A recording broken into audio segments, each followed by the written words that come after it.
बिस्मिल्लाहिर्रहमानिर्रहीम। अस्सलाम वालेकुम डियर स्टूडेंट्स। आज हमारा क्वेश्चन नंबर 4 है अकाउंटिंग का। और इसमें सबसे पहले हम क्वेश्चन को रीड करते हैं। ये वाला क्वेश्चन बिल्कुल जो हमने प्रीवियस क्वेश्चन सॉल्व किए, ये बिल्कुल उसकी तरह है। सबसे पहले उसने कहा है कि on 1 March 2017 the balance of mister Aamir Bros as follows. अब यहाँ पे उसने बैलेंस बताया है कि यहाँ पे उसके एसेट्स ये हैं सब और उसकी लाइबिलिटीज ये हैं। तो अब क्या है, सबसे पहले उसकी कैश है। कैश का अब हम अकाउंट हम लिखते जाएंगे, एसेट्स लिखेंगे और लाइबिलिटीज। और इसमें दो चीजें होती हैं, एक क्रेडिटर्स होते हैं और एक हमारे कैपिटल्स होते हैं। कैपिटल यहाँ पे गिवन नहीं है, उसने अकाउंट पेएबल लिखा हुआ है। तो अब हम क्या करेंगे, सबसे पहले हम ये वाली ट्रांजैक्शन पास करेंगे, फिर उसके बाद जो नीचे दी गई ट्रांजैक्शन है वो हम पास करेंगे। ये सारे जो अकाउंट्स हैं वो हम एक को एक डेट को इसमें ट्रांजैक्शन को वो हम लिखेंगे। सबसे पहले उसने 1 मार्च 2017 को किया, तो हमने डेट लाजमी मेंशन करनी है और फिर हम उसके साथ जो है वो क्वेश्चन को देखेंगे। तो इसमें सबसे पहले हमने इसको कैसे लिखना है, यहाँ पे ऐसे कैश है हमारे पास, वो है 60,000 की कैश। और अकाउंट रिसीवेबल हमारे पास 45,000 के। और फिर उसके बाद हमारे पास आ जाते हैं मर्चेंडाइज इन्वेंट्री, या आप उसे सिर्फ इन्वेंट्री के नाम से आप लिखेंगे। इन्वेंट्री का लेवल क्या है, वो हमारे पास इन्वेंट्री है 72,000 की। और फिर फर्नीचर हमारे पास 90,000 का। और यहाँ पे हमने ये लिख लेने हैं अकाउंट पे, बस हमारा आ जाएगा। जबकि कैपिटल इस क्वेश्चन में उसने हमें कहा था, अपने कैपिटल पे उसने क्वेश्चन मार्क लिखा हुआ था, तो कैपिटल हमने यहाँ पे फाइंड करना था। तो इसका हम कैपिटल कैसे फाइंड करेंगे, ये वाली इसमें नई तरह से उसने क्वेश्चन को पूछा इसमें। तो कैपिटल के लिए हम सबसे पहले करेंगे, ये सब अमाउंट्स को ऐड करेंगे। सबसे पहले हमारे पास यहाँ पे 60,000 प्लस हमारे पास आ जाएगा 45,000 प्लस 72,000 प्लस हमारे पास आ जाएगा यहाँ पे 90,000। ये हमारे पास आ गया 2,67,000। अब हमारे पास यहाँ पे account receivable account payable given थे, वो 45,000 थे। अब ये वाले जो सारे एसेट्स हैं इसको हम इसमें से माइनस कर देंगे। माइनस हम करेंगे 45,000। 45,000 जब हमने लेस किया तो हमारे पास आ गया 2,22,000। तो ये वाला हमारे हमने इस तरह इसको फाइंड करना है, यानी हमारी कैपिटल के अमाउंट जो है वो आ गई 2,22,000। तो अब ये वाली साइड और इसको बैलेंस कर लेंगे, और ये वाले जो हमारे चार एसेट्स हैं इनको हम बैलेंस कर लेंगे। तो हमारे दोनों जगहों का जो बैलेंस है वो सेम आ जाएगा। उसके बाद हम नेक्स्ट ट्रांजैक्शन को अगर देखें तो नेक्स्ट ट्रांजैक्शन में उसने हमें कहा था, ये वाली सारी फर्स्ट की ट्रांजैक्शन में, यानी 1 मार्च को उसने ये ट्रांजैक्शन सारी पास की। अब transaction during the month of March, अब ये पूरे महीने में ट्रांजैक्शन हुई। डेट्स जो सी हैं वो 30 तक जा रही है। तो अब सबसे पहले हमने देखना है कि 4 को क्या हुआ, फर्स्ट जो ट्रांजैक्शन है वो 4 की, यानी ये सेकंड मंथ की थी। goods costing 18,000 are sold 30,000 subject to 5% trade discount। अब यहाँ पे तीन चीजें उसने क्या किया, गुड्स की कॉस्टिंग यानी रियल अमाउंट में जो गुड्स थे वो 18,000 की थी, जबकि उनको जब बेचा गया वो बेचा गया 30,000 का।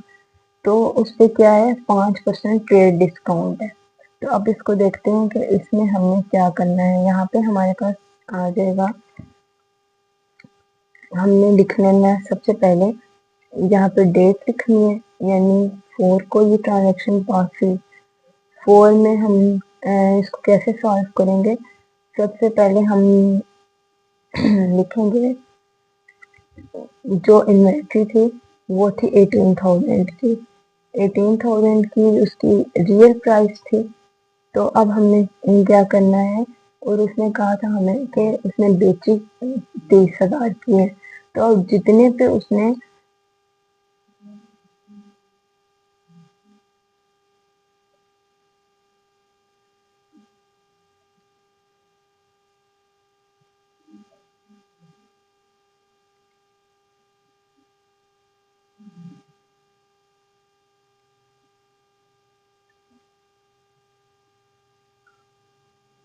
अच्छा, यहाँ पे हमारे पास जो इन्वेंट्री की रियल अमाउंट थी वो थी 18,000 की, इतने की रियल थी। अब उसने उसमें कहा था कि बेची उसने 30,000 की थी, और उसके ऊपर यहाँ पे 30,000 जब उसने बेची है तो उसके ऊपर 5% डिस्काउंट था।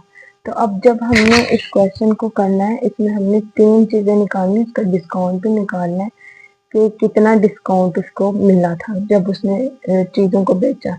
तो रियल अमाउंट पे कभी भी, यानी जितने की गुड्स थी, हमने फिर ये देखना है उसने उससे कम पे बेची थी कि ज्यादा पे। जितनी अमाउंट उसने ली थी ना, उस पे उसने उसको डिस्काउंट दिया, क्योंकि उसने ज्यादा पे अमाउंट जो सी है वो लिए चीजों की, जबकि उसकी रियल थी 18,000 की। यानी उसने 30,000 लिया तो 30,000 पे हम 5% डिस्काउंट लेंगे। तो अब हमने क्या करना है, सबसे पहले वैल्यू करेंगे यहाँ पे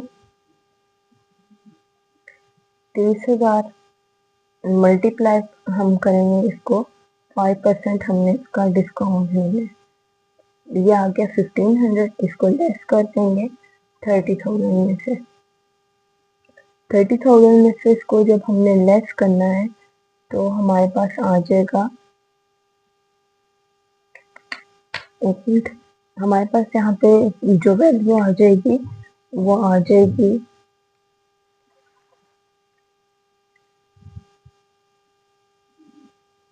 28,500 की, ये हमारे पास वैल्यू आ जाएगी।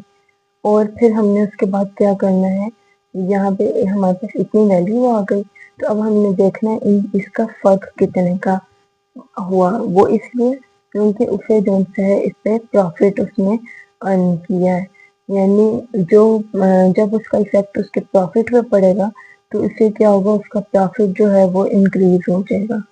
जब उसका प्रॉफिट इंक्रीज हुआ तो हम उसको कैपिटल साइड पे हम उसको ऐड कर देंगे। तो अब हमने ये देखना है कि उसको प्रॉफिट यहाँ पे कितना हुआ। तो उसका जो प्रॉफिट उसको यहाँ पे मिला वो मिला यहाँ पे 10,500। अब ये हमने किस तरह प्रॉफिट इसका निकाला है, यहाँ पे 28,500 में से हमने लेस किया 18,000 जो उसकी रियल कॉस्टिंग थी जिससे उसने चीज खरीदी थी। जब इन दोनों वैल्यूज को हमने लेस कर लिया, उसने उसके साथ उसको डिस्काउंट में तो उसने ये वाली वैल्यू उसने रिसीव की, इसलिए हमने यहाँ पे उसके साथ प्लस का साइन लिखा। तो अब उसके पास जो उसको कैपिटल का कितना प्रॉफिट हुआ, उसको यहाँ पे प्रॉफिट हुआ 1,05,000 का यहाँ पे से प्रॉफिट हुआ। इस तरह जो भी हमने ट्रांजेक्शन पास करनी है।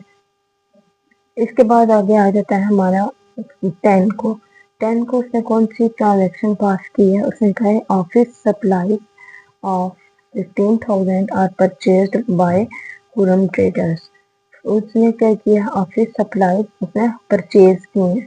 तो परचेज जब उसने की तो इसका इफेक्ट कहाँ पे उसका जाएगा, उसके यानी ऑफिस इक्विपमेंट के नाम से उसका अकाउंट में इजाफा होगा। यानी यहाँ पे उसका ये अकाउंट में 15,000 जो है वो उसका इजाफा हुआ। यानी हमने यहाँ पे अकाउंट के साथ लिख देना है 15,000, यानी ऑफिस इक्विपमेंट है ये। तो अब यहाँ पे हमारे पास अकाउंट पेएबल में वो इसलिए हमने किया कि उसने जहाँ पे भी आ जाए कि किसी एक के नाम से लिखा जाए कि उसने उसने परचेज किया, तो यानी ये क्रेडिट ट्रांजैक्शन कंसीडर की जाती है। तो यहाँ पे इसमें हमने अकाउंट पेएबल जो हमारा अकाउंट है उसमें हमने 15,000 से उसे ऐड कर देना है। यहाँ से क्या हुआ, उसने परचेज किया ना तो उसकी लाइबिलिटी में इजाफा हुआ। तो उसने क्या किया 60,000 ये दोनों वैल्यूज, और ये वाला एज इट इज वैसे ही यहाँ पे कोई वैल्यू इसके नीचे एड लेस हमने नहीं की। तो यहाँ पे जब हमने इसको लिख दिया तो हमने इसका फिर बैलेंस निकाल लेना है। इस वैल्यू का जो बैलेंस आ जाएगा वो ये सारा गिवन है। और यहाँ पे हमने 45,000 प्लस 15,000 किया तो यहाँ पे 60,000 आ गया। और ये वाली साइड बराबर, और ये वाली जो 5 वैल्यूज हैं इन सब का सम जो है वो आपस में बराबर आ जाएगा। उसके बाद हम देखेंगे अगली ट्रांजैक्शन को।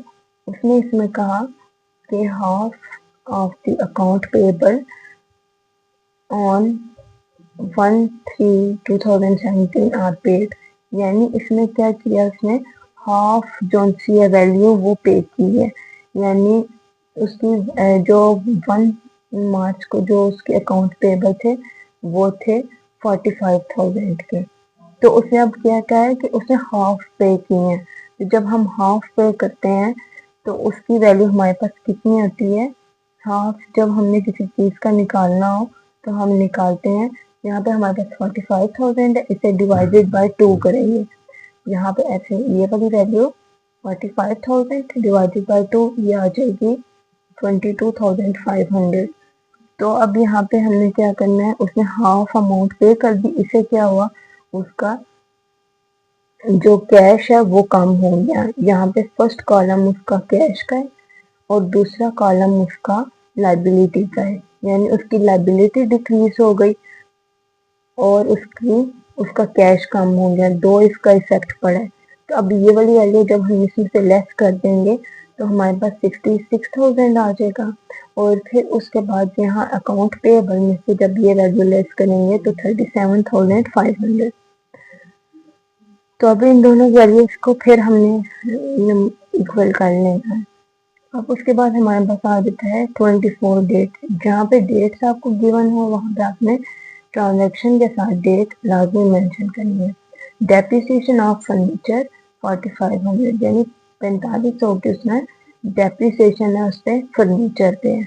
तो यहाँ पे हमने फर्नीचर का अकाउंट ऊपर लिखा था, यहाँ पे ये फर्नीचर का अकाउंट और इसमें डेप्रिसिएशन। जहाँ पे डेप्रिसिएशन लफ्ज आ जाए इसका मतलब हमें यहाँ पे ये हमारा लॉस होता है डेप्रिसिएशन।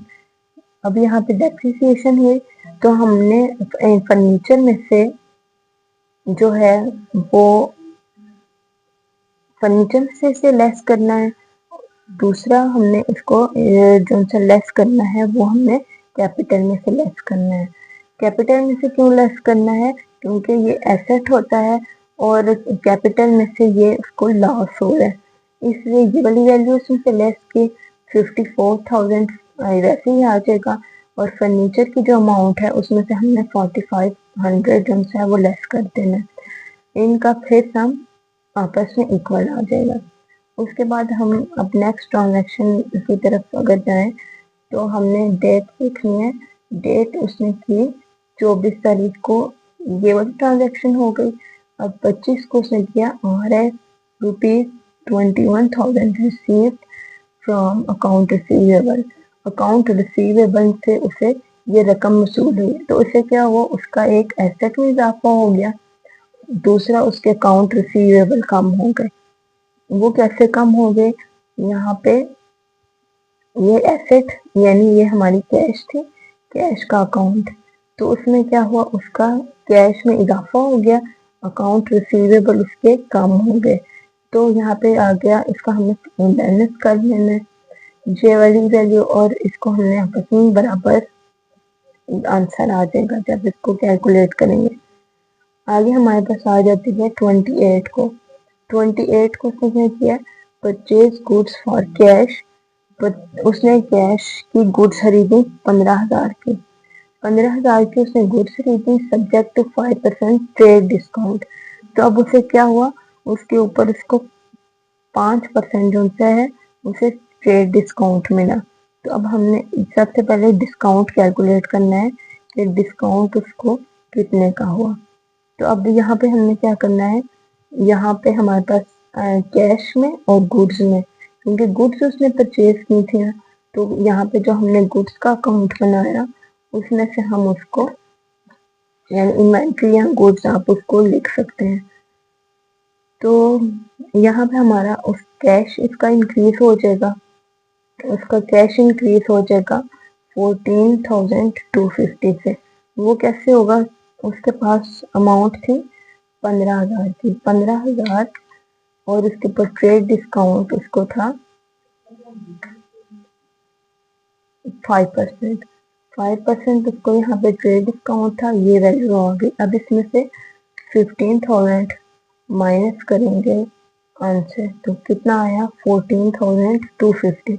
यहाँ पे 14,250 इसका कैश का आ गया और दूसरा इसका आ गया इन्वेंट्री का, ये आ गया 14,200 का। अब ये दोनों वैल्यूज ऐड हो जाएंगी, सिर्फ इसका इफेक्ट ये दो ट्रांजेक्शन पे ही था। जो लास्ट वाली ट्रांजेक्शन है उसमें उसने कहा कि paid rent for the month 6,000, यानी उसने रेंट पे किया। रेंट उसने कितने का पे किया, यहाँ पे 6,000 का कैश के जरिए पे किया। और दूसरा इफेक्ट उसका कैपिटल कम हो जाएगा, जहाँ पे भी रेंट पे किया जाएगा उससे उसका कैपिटल कम हो जाएगा। तो अब हमने इस दोनों वैल्यूज को हमने लेस करना है, कैपिटल में से इसको, और इसको हमने कैश में से लेस कर देना है। जो है ये फिर इसका ये आंसर आ जाएगा, और ये इसका जब हमने इसको माइनस किया तो आंसर आ जाएगा। तो अब उसके बाद हमने इसका बैलेंस भी लेना है, यानी जो हमने अब आखिर में अमाउंट बतानी है कि आखिर में अमाउंट इसकी कितने की आई।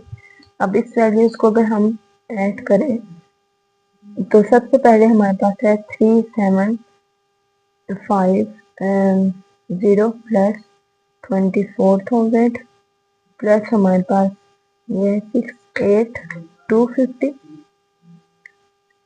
प्लस हमारे पास आ जाता है 855,000 प्लस 18,000। जब हमने इन सब वैल्यूज को हमने इसका सम किया तो हमारे पास आ गया 259,500, 2,59,500। ये एसेट साइड का सम है। और फिर उसके बाद लाइबिलिटी साइड को देखें अगर 3,750 प्लस आ गया हमारे पास 222,000, तो 59,500